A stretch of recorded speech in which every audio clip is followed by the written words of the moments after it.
dentro de um período de tempo. Então, eu trouxe aí os dados do INCA, depois no final vai dar referência, mas a maioria dos dados que eu tirei, eu consigo passar aqui.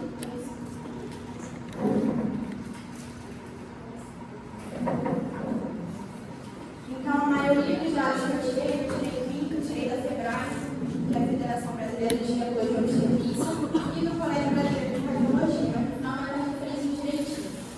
E aí, sobre a incidência, em 2021, o câncer de mama tornou a substância mais frequente diagnosticada no mundo. No Brasil, a realidade também não é muito diferente. É o segundo mais frequente, perde do câncer de pele no melanoma.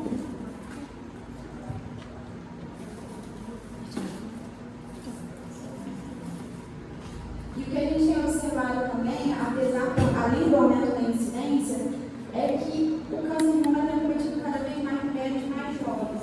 Então, a gente sempre torna o câncer de mama, tem favoritismo, que é a idade que a gente vai ver mais para frente também, é mais preocupante mulheres acima de 50 anos fazerem exame de raio-x e ter uma gingivitis de paciência triangular. Mulheres cada vez mais jovens têm sido acometidas pelo câncer de mama.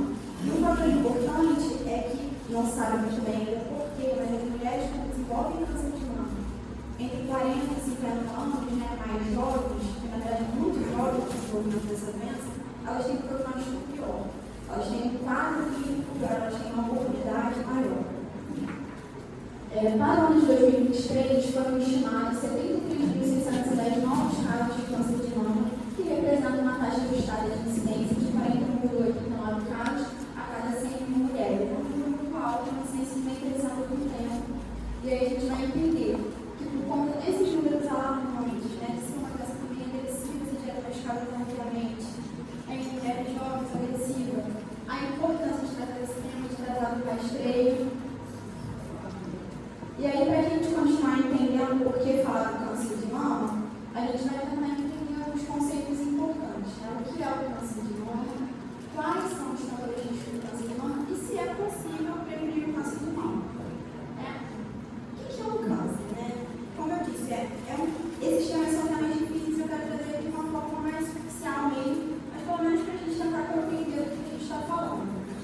O câncer, a gente tem na apresentação da imagem, uma célula saudável que sofre uma mutação genética. O que é uma mutação genética? É uma alteração no DNA dessa célula. Né? As células compõem todo o nosso corpo, assim, mal comparando, assim como o nosso cérebro controla todo o nosso corpo, o nosso DNA controla toda a nossa célula. E aí, se a gente tem uma alteração no nosso DNA, a gente tem uma alteração naquela célula, e aí, no caso, ela começa a se multiplicar de forma desordenada. E é isso que causa a neoplasia. E aí, essas alterações que acontecem no nosso DNA, elas podem estar relacionadas a um gene que a gente herdou de um familiar, né, que a gente fala que é hereditário, ou ele pode ter sido adquirido. No caso do câncer de mama, as principais alterações nas células do DNA são adquiridas. E aí, aqui eu trouxe os fatores de risco, que a gente chama de fatores de risco não modificáveis, né? E aí, assim, eu não vou me ater muito a eles, tem algumas particularidades em cada um deles, mas eu vou só citar e vou me ater mais, então, que tem uma importância maior para nós. Aqui, a gente vai entender por quê. Então, assim, acaba que todas nós, em algum momento, temos um fator de risco para o câncer de mama. Por quê? O principal fator de risco é o ser mulher, sexo feminino. Talvez nem todo mundo saiba, mas o câncer de mama também acomete homens. Mas o principal acometimento é nas mulheres mesmo. Então, o principal fator de risco é ser mulher, sexo feminino. Idade avançada, como eu falei para vocês, era muito falado acima de 50 anos, mas hoje já tem mudado. A atualização que saiu de rastreio do último consenso das sociedades é bem recente, é de 2023, e ele já traz esses dados de mulheres de 40 anos, 45 anos, ou seja, abaixo de 50 anos sendo acometidas também. Fatores hormonais ligados ao estímulo estrogênico. Todas nós mulheres produzimos estrogênio e temos a ação do estrogênio no nosso corpo ao longo da vida. Né? Então, aqueles fatores aqui desse lado, menarca precoce, nulidade, aleitamento materno, menopausa, que eu vou explicar rapidinho o que é, estão todos ligados ao estrogênio. Né? O estrogênio ele é necessário para diversas funções no nosso organismo, também para o nosso desenvolvimento, quanto aos nossos caracteres sexuais e tudo. Mas já é comprovado que o estímulo a longo prazo, uma exposição ao estrogênio a longo prazo,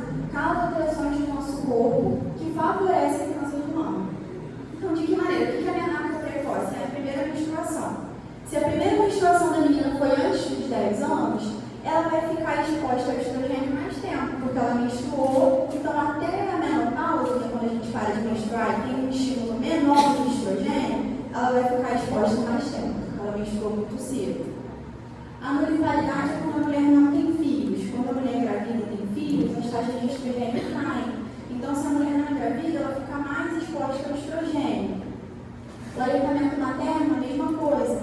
No aleitamento, o estrogênio cai, a gente tem um momento só da progesterona, e aí a gente vai ficar menos exposta ao estrogênio, se amamentar. E no caso da menopausa tardia também. Se você menstrua, aí tem os seus ciclos menstruais ao longo da vida normais, mas entra na menopausa depois de 55 anos.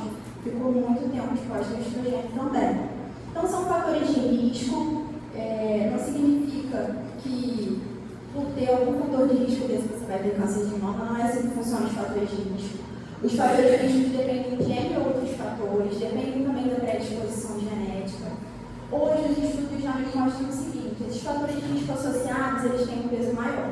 Então, se você tem vários fatores de risco desses, entre outros que eu coloquei os mais importantes, e também tem os fatores de risco que a gente chama ambientais e modificáveis, eles potencializam a chance de desenvolvimento do câncer de mama. O que eu acho mais importante de tudo isso aqui? Esses fatores. Por quê? Porque são fatores que a gente pode modificar. São coisas que estão ao nosso alcance, né? Sobrepeso, obesidade, a dieta com consumo de ultraprocessados industrializados, o sedentarismo, o tabagismo e o etilismo. Então a gente já sabe o seguinte: a gente tem uma alteração no nosso DNA. Existem fatores de risco que são intrínsecos à mulher. Ela tem esse fator de risco só por ser mulher, só por ter uma determinada idade, só por talvez não ter amamentado, por ter menstruado cedo, ou por ter entrado na menopausa tarde. Mas isso por si só, na maioria das vezes, não vai definir se essa mulher vai desenvolver ou não câncer de mama. São uma associação de todos esses fatores. Não é uma etiologia simples e nem unifatorial, ela é multifatorial. E aí, o sobrepeso, a obesidade, a dieta, o sedentarismo, eu não quero me estender nesses tópicos, porque vocês vão falar depois, mas assim, são tópicos que eu acho que são os mais importantes, além do rastreio da palestra, porque a gente compreender que uma alimentação balanceada, prática de exercícios físicos, o autocuidado, eles influenciam diretamente na nossa saúde. Isso, eu estou falando aqui especificamente do câncer de mama, mas é para todo tipo de câncer. Hoje a gente sabe que a forma como a gente vive, o ambiente que a gente vive, o tipo de alimentação que a gente tem, muitas vezes os exames que a gente tem exposto, né? Faz uma raio-x aqui, faz uma tomografia ali. Pelo amor de Deus, eu estou dizendo que a gente não deve fazer. Existem casos que uma tomografia e uma raio-x são decisivos na vida que você precisa fazer aquele exame, quando bem indicado. Mas às vezes as coisas são excessivas, exames que não têm indicação, a alimentação com açúcares industrializados, desembala tudo que você come, não é saudável, né? E a mesma coisa sobre o sedentarismo e a obesidade. A gente sabe que o câncer de mama ele tem um fator hormonal muito importante, como eu estava explicando, do estrogênio. E a obesidade, quando você é obeso, tem muito tecido adiposo, a gente converte estrogênio em tecido periférico também, então você aumenta o estrogênio. E aí aqui eu trouxe uma cartilha clínica só ilustrando meio disso que eu acabei de falar, que é reconhecido inclusive pelo Instituto Nacional de Câncer, a proteção desses fatores de risco modificáveis, né, de um estilo de vida saudável, manter o peso corporal saudável, ser fisicamente ativo, evitar bebidas alcoólicas, amamentar até o sexto mês de vida de forma exclusiva. É uma recomendação, nem sempre é possível, mas é uma recomendação. E aqui a gente tem também o uso de medicações hormonais, né, que também é um tema muito polêmico, com muitos nuances, mas assim, anticoncepcional oral, terapia de reposição hormonal, sempre com instrução médica, orientação médica, muito importante. E aqui a gente tem um dado, né, muito interessante, um dado recente, se eu não me engano, é desse ano. Eu não estou conseguindo ler. 17% dos casos podem ser evitados por meio de hábitos de vida saudáveis. 17% dos casos é muita coisa, né, gente? A gente está falando de uma população em geral. Aqui, eu já trouxe esses dados esses são mais antigos, acho que é de 2020, e aqui já está dizendo cerca de 13% dos casos, né? Esse dado é anterior ao que eu trouxe no slide anterior. Então, ali ele já está mostrando de forma mais visível para a gente. 13% dos casos que são evitados com mudança de estilo de vida corresponde a aproximadamente 8.000 ocorrências. Então é muita coisa mesmo. É um aspecto que a gente tem que valorizar.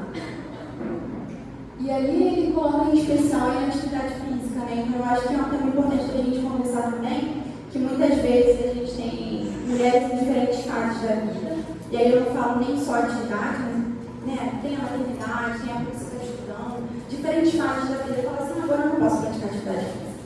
E assim, existe uma atividade física adequada a cada idade, existe uma atividade física adequada a cada realidade.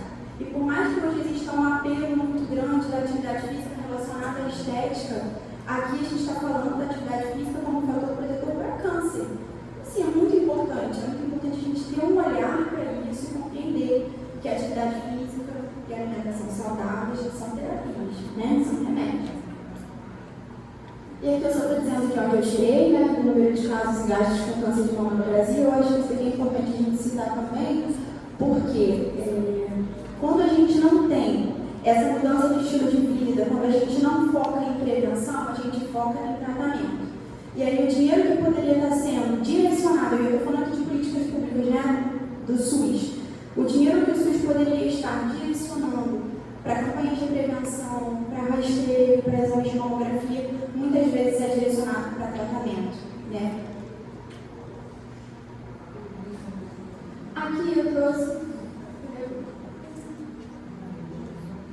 Aqui eu trouxe alguns sinais e sintomas, que são sinais e sintomas que podem ser percebidos pela mulher no dia a dia, no autoexame, ou alguma alteração que surge de forma aleatória, ou até mesmo no consultório médico. E aí a gente diz aqui, qualquer nódulo mamário em mulheres com mais de 50 anos.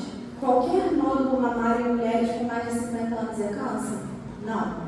Qualquer nódulo mamário em mulheres com mais de 50 anos é um motivo para procurar o seu médico e procurar uma investigação, um exame de imagem, o médico palpar, fazer o exame clínico, não é simplesmente sentir que tem uma coisa de diferente e deixar passar. Até o ponto que a gente conversou que a idade é um fator de risco. Quanto a idade mais avançada, maior o risco. Por isso que a gente coloca qualquer nódulo com mais de 50 anos de idade. O nódulo mamário em mulheres com mais de 30 anos, que persistem por mais do ciclo menstrual. Eu queria até aproveitando para falar assim, a mama, ela sofre alterações de acordo com os hormônios, né? Ela sofre alterações ao longo da vida. Então, às vezes, no ciclo menstrual, você nota alguma coisa diferente, um abalamento. Pode ser só um inchaço naquele período, mas pode estar persistindo por mais de um ciclo menstrual. Por mais que você seja nova, tenha entre 30 e 40 anos, vale a pena a investigação. Nódulo mamário de consistência endurecida e fixo, ou que vem aumentando de tamanho em mulheres adultas de qualquer idade. E aqui antes a gente falou, mulheres com 50 anos, mulheres com 30. Aqui nós estamos falando de mulheres de qualquer idade. Por quê? Porque essas características do nódulo mamário são características ruins. Isso fala que a gente está numa coisa que não está legal. Porque geralmente, assim, tem muitos tumores benignos da mama, né? Então, geralmente, se tem um nódulo que ele é endurecido, ele é fixo, ele está aumentando progressivamente. Isso está sinalizando para a gente que não é uma coisa legal. É uma coisa que merece uma investigação independente, mas ela tem 25 anos. Mas são características que falam para a gente que está falando de malignidade. Descarga papilar sanguinolenta desnecessária, essa descarga papilar, né? Porque, traduzindo, é uma secreção que sai do mamilo de um lado só. Então, geralmente, assim, mesma coisa, o mamilo as mamas sofrem alterações hormonais, pode ter, né, às vezes, um platinoma ou alguma outra alteração hormonal que tenha uma secreção na mama, mas uma secreção sanguinolenta, né, que tem presença de sangue de um lado só, ela é sugestiva de algo ruim, ela merece uma investigação. O aumento da mama, com edema da pele e aspecto de casca de laranja, né? Então, o que é o edema? É o inchaço da mama. Principalmente se for na lateral, chama muita atenção também. E esse aspecto de casca de laranja é aquele aspecto irregular, semelhante mesmo a uma casca de laranja. A retração na pele da mama, às vezes tem um nódulo, um tumor, que ele retrai a mama e faz aquela retração do seio. Mudança no formato do mamilo, o mamilo inverteu, retraiu, está diferente do que você está acostumado. Merece uma investigação. Tem algumas imagens, né? Ela diz o mamilo invertido, a secreção do mamilo sanguinolento no lateral, caroço na axila, todo caroço na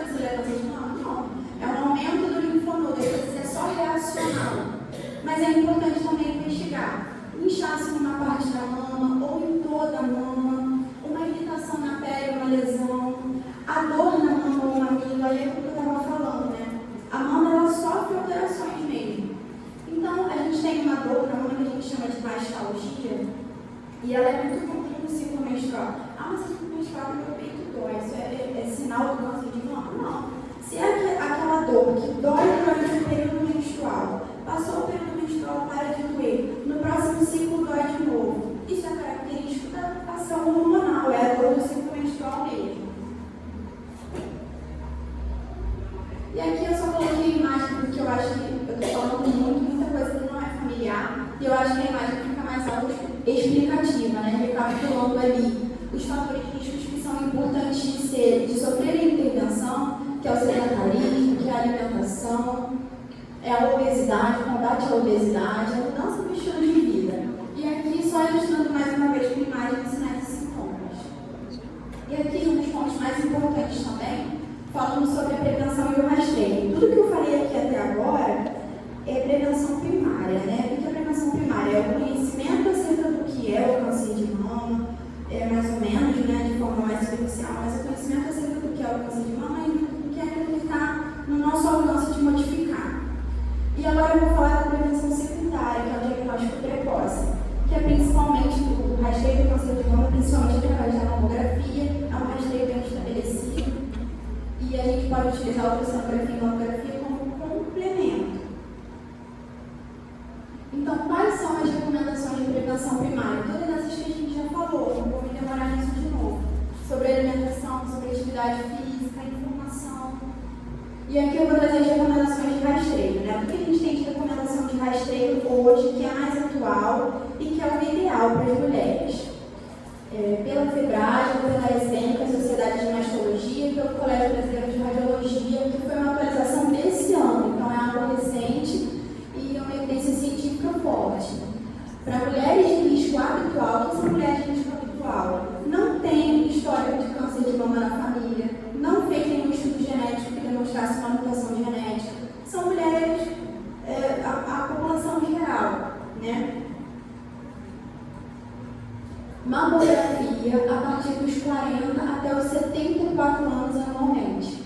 Então, essa recomendação que a gente tinha antigamente de iniciar a mamografia a partir dos 50 anos, ela já sofreu uma atualização. Hoje a gente inicia a partir dos 40 anos. E essa indicação de parar aos 74 anos ela é muito controversa, porque existem mulheres com 74 anos que têm uma sobrevida ruim, né? Que às vezes não têm muita expectativa de vida. E o que a gente tem visto hoje não é isso. As mulheres têm vivido mais, têm tido mais qualidade de vida. Então, enquanto a mulher puder fazer a mamografia, a recomendação é que faça. Acho que a grande mudança aqui é o início com 40 anos de idade, porque a gente tem visto que tem começado os casos cada vez mais cedo. A recomendação do Ministério da Saúde é um pouco diferente, o início é com 50 anos, para de rastrear com 69 e tem um intervalo de 2 anos no rastreio. Por que é diferente? Porque o Ministério da Saúde tem as necessidades do SUS, né? E tudo que é do SUS é diferente do que é particular. Os gastos são maiores, a população é muito maior. Então são questões mais políticas, mas assim, a evidência científica que é a mais importante, que é a mais validada hoje, é essa primeira de iniciar com 40 anos e fazer anualmente. Aqui eu coloquei a mamografia só para ilustrar como é feito. A mamografia funciona como uma radiografia das mamas, né? Tem radiação, é fácil, mas eu não vou fazer mamografia porque tem radiação é fator de risco. Isso não é bem estabelecido, tem um nível de radiação, mas é uma radiação baixa. Todo exame de imagem a gente leva em consideração risco-benefício, e nesse caso o benefício é maior. Aí tem essas duas partes, né? A mulher apoia a mama, essa parte de cima desce, faz uma leve compressão da mama. Eu nunca realizei o exame porque eu não tenho indicação, mas as mulheres falam que é um pouco doloroso, que é um pouco. Não é tão leve, relaxa. Só que não. Gente, só para a gente terminar, um outro ponto que é muito importante e que na verdade foi perdendo um pouco de evidência ao longo dos anos, né, já teve uma importância maior, é a questão do autoexame. Hoje, mais indicado pelos profissionais de ginecologia e pelas sociedades que eu citei aqui, é não apenas o autoexame, uma determinada periodicidade, de uma determinada forma específica, É lógico que existem algumas recomendações que eu vou mostrar à frente, mas o que é indicado hoje é que a mulher conheça a sua mama. Né? Como que a mulher conhece a sua mama? Como eu disse, a mama sofre alterações ao longo da vida. Uma adolescente tem um broto mamário. Uma mulher jovem tem aquela mama mais durinha, que é mais fibroelástica, tem mais tecido conjuntivo. Uma mulher mais madura vai ter uma mama com mais tecido gorduroso. Então é importante saber como é a mama em cada fase da vida. Né? Às vezes até as mulheres mais jovens têm necessidade de fazer uma mamografia, acabam complementando com uma outra que não consegue ver tudo na mamografia, por ser uma mama mais fibrosa. Mas é conhecer as alterações da mama ao longo da vida, conhecer a sua mama, palpar, olhar no espelho, ver e saber detectar que tem uma alteração. Né? Não é necessariamente todo mês palpar a mama, fazer um movimento circular, não. É você também conhecer a sua mama. E aqui tem algumas indicações de como fazer o autoexame, se posicionar com os braços caídos, observar a mama com os braços levantados atrás da cabeça, observar com a mão na cintura. Mas por que fazer esse movimento das mãos? Porque você mobiliza músculos, você projeta a mão para frente, você projeta para cá, para lá, de acordo com o movimento da mão que você faz. Às vezes um nódulo que está num lugar que não é tão palpável, dependendo do movimento, ele se projeta e você consegue ver. Aqui estão os movimentos de como fazer o autoexame. A gente faz sempre no centro da mão para as laterais, fazendo movimentos circulares, movimento de descer e subir, palpando toda a mão, procurando alguma alteração, algum nódulo. Então, essas imagens, inclusive de forma ilustrativa, é importante saber fazer, é importante saber como faz. Você também pode achar na internet, está com dúvida de como fazer, tem vídeos no YouTube explicando. É muito difundido. E aí, para a gente concluir, só a gente recapitular mesmo. Então, eu queria falar, né, porque a gente começou falando, é uma doença que tem tido uma incidência que tem aumentado cada vez mais, cometido cada vez mais mulheres mais jovens, tem fatores de risco que não são modificáveis, tem a questão da hereditariedade, dos genes mutados, que são coisas que a gente não tem poder sobre, né? A gente chega um diagnóstico, mas eu não tenho nenhum parente, são alterações genéticas. Mas existem fatores de risco que são modificáveis e que estão ao alcance da nossa mão, né? Dando uma atenção maior à nossa saúde e cuidando melhor de nós. Falo para vocês que o rastreio é eficaz.